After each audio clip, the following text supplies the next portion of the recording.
અને આપની પવિત્ર વાણીથી 2-5 મિનિટ આશીર્વચન જે ગુરુ મહારાજ દયા કરાવી પાઠવો.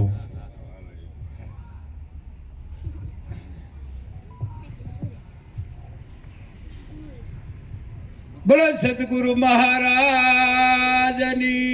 જય, સત્ય સનાતન ધર્મની જય, આજગા ભૌમ કી જય. આજે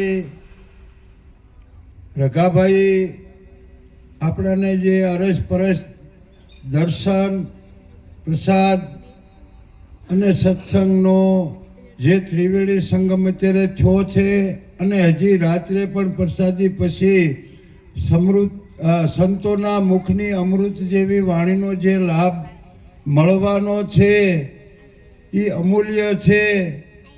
તો ખરેખર આ મનનું શુદ્ધિકરણ આ સંતોના શબ્દો દ્વારા થાય છે આવું મને નક્કી થયું છે.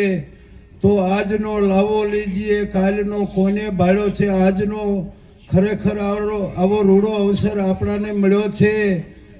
તો આ તો વાત છે આશીર્વચનની, પણ આશીર્વચન તો હું શું આપી શકું, પણ કરે એને મળી જાય છે. હમણાં વાત થઈ હતી કે કરેલું ફોગટ જાતું નથી અને કર્યા વિના કાંઈ મળતું પણ નથી.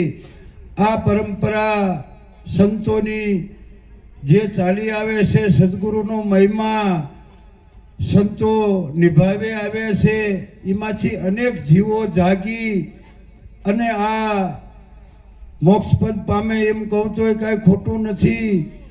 એ આ સંતો દ્વારા આપણને મળે છે. આટલું બોલી હું મારી વાણીને વિરામ આપીશ. બોલો સદગુરુ મહારાજની.